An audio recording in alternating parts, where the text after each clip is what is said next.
कैसे हैं आप सभी? आई होप अच्छे होंगे, राइट। चलिए, मैं योगिता प्रजापति चैनल पर आपसे स्वागत करती हूँ और आज मैं आपके लिए लेके एक्सरसाइज 3.2 का क्वेश्चन नंबर 6। तो प्लीज ध्यान समझिएगा और साथ ही लाइक शेयर करना मत भूलिएगा। ओके बच्चों, आइए स्टार्ट करते हैं।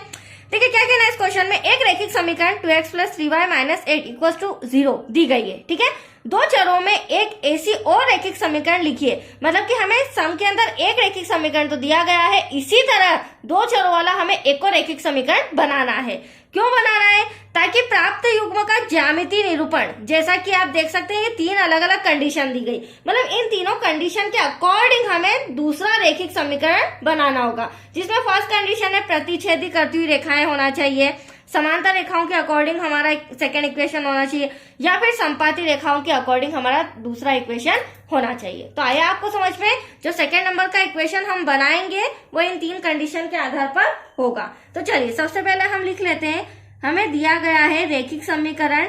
रैखिक समीकरण हमें फर्स्ट कितना दिया गया है, जो कि हमारा फर्स्ट होगा 2x + 3y - 8 = 0। ये रहा हमारा समीकरण नंबर फर्स्ट, राइट।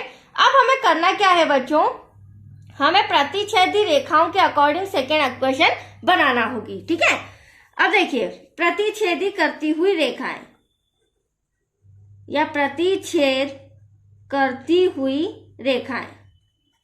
अब प्रतिच्छेद करती हुई रेखाएं कब होंगी?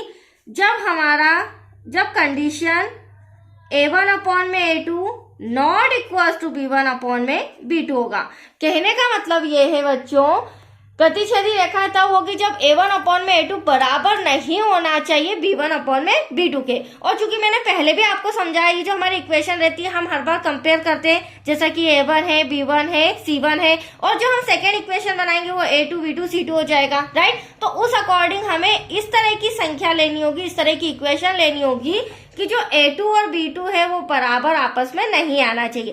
तो a1 और b1 तो आपके सामने नजर आ रहा है, राइट, और C1 भी। खैर C1 की हमें जरूरत भी नहीं है, हमें A2 और B2 की जरूरत है। तो यहाँ पर जो हम दूसरा इक्वेशन लेंगे वो इनके अपोजिट लेंगे, मतलब कि बराबर ना हो। तो हम अदर डिजिट भी ले सकते हैं, हो सकता है यहाँ पे 4x या फिर 5x या फिर 7y भी ले सकते हैं। या दूसरा अगर मैं ट्रिक बताऊं तो क्यों ना हम 3 को x के प्लेस पर लिख दें और 2 को y के गुणांक में लिख दें। तो देखिए ऑटोमेटिक वो आपस में बराबर नहीं होगा। आप देख सकते हैं 3 को आगे ला रही हूं तो 3x हो जाएगा, प्लस 2 पीछे चला जाएगा तो 2y -8 ऐसा का ऐसा, क्योंकि इससे हमें कोई मतलब नहीं है। ये बनाया मैंने सेकेंड इक्वेशन और इसे मैं प्रूफ करके भी आपके सामने बताऊंगी। देखिए a1 हमारा 2 हो जाएगा, राइट बच्चों।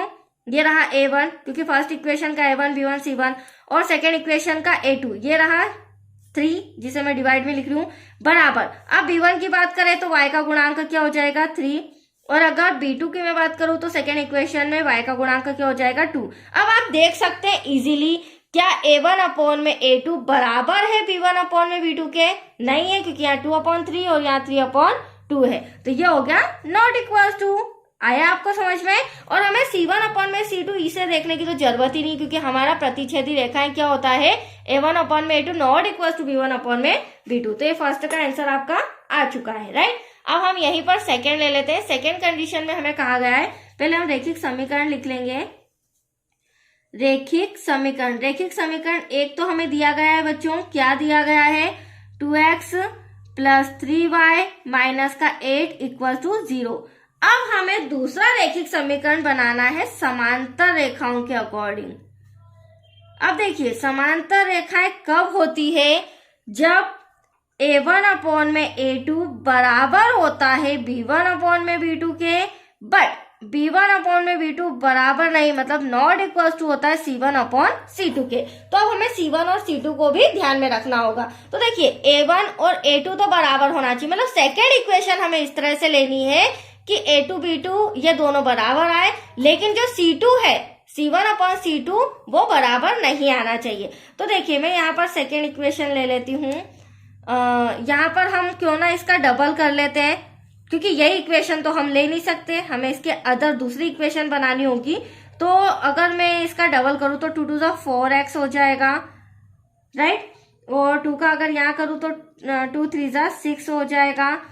बट मुझे इससे बराबर नहीं बताना है, ठीक है, C2 को, तो यहाँ पर हम 1 से 11 ले लेते हैं। चलिए अब A1 अपॉन A2 मतलब 2 अपॉन में 4, 3 अपॉन में 6 और 8 अपॉन में 11 करेंगे। तो यहाँ पर मैं बताती हूँ आपको करके, 2 अपॉन में A1 हमारा 2 है, A2 आपके सामने मैंने 4 लाया, राइट। B1 हमारा 3 दे रखा था और B2 मैंने आपके सामने 6 लाया, फिर माइनस का 8 ऐसा का ऐसा C1 और C2 मैंने आपके सामने 11 लाया, ठीक है। अब देखो सॉल्व कर सकते हैं, ये तो माइनस से माइनस कैंसल। अब ये सॉल्व हो सकता है कहीं ना कहीं, 2 1 जा 2, 2 2 जा 4, 3 1 जा 3, 3 2 जा 6। तो यहाँ पर 1/2 आ रहा है बच्चों और यहाँ पर भी 1/2 आ रहा है। तो ये कंडीशन तो A1 अपॉन में A2 equal to B1 upon में B2 क्लियर हो रही है, ठीक है, but not equal to C1 upon में C2, क्योंकि मैंने पहले ही बताया था ये हमारा जो सेकंड कंडीशन है वो समांतर रेखा है, तो C1 अपॉन में C2 इक्वल नहीं होना चाहिए। तो आप देख सकते हैं क्लियरली आया आपको समझ में, ये सेकेंड का आंसर भी मैंने ले आया। अब थर्ड कंडीशन में वापस हम रैखिक समीकरण लिखेंगे और रैखिक समीकरण हमें दिया गया है, क्या दिया गया है बच्चों, 2x प्लस 3y माइनस का 8 इक्वल टू में 0। अब थर्ड कंडीशन जो है उसमें संपाती रेखाएं चाहिए, क्या चाहिए, संपाती रेखाएं हो। अब संपाती रेखाएं कब होती है बच्चों, ये भी समझ लीजिए। संपाती रेखाएं होती है A1 अपॉन में A2 बराबर होता है जब B1 अपॉन में B2 के, और B1 अपॉन में B2 जब बराबर होता है C1 अपॉन में C2 के। कहने का मतलब ये है कि यहाँ पर तीनों कंडीशन बराबर होनी चाहिए, मतलब आपको दूसरा समीकरण इस तरह से बनाना होगा कि यहाँ पर ये तीनों आपस में सॉल्व करने पर बराबर आए।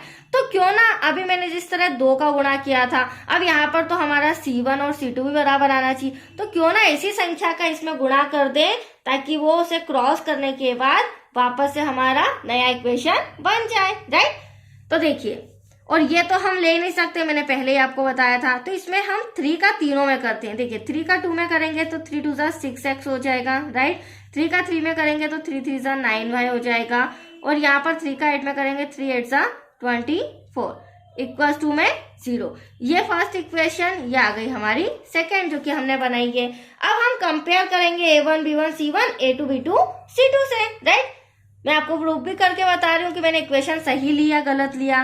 तो देखो A1 हमारा 2 है, A2 हमारा 6 है, बराबर B1 हमारा 3 है, B2 हमारा 9 है, इक्वल टू C1 हमारा -8 है और C2 हमारा माइनस का 24। तो माइनस से माइनस कैंसल। अब ये देखते हैं हम कैंसल हो रहा है कि नहीं। तो 2 1 जा 2, 2 3 जा 6, 3 1 जा 3, 3 3 जा 9, 8 1 जा 8, 8 3 जा 24।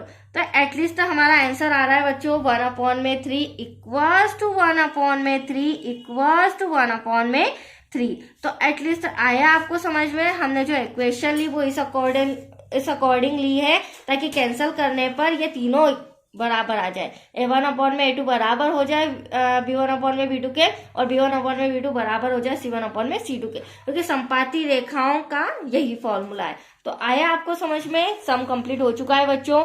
नेक्स्ट वीडियो मिलेगा आपको इसी के आगे question number 7। Okay, thank you बच्चों।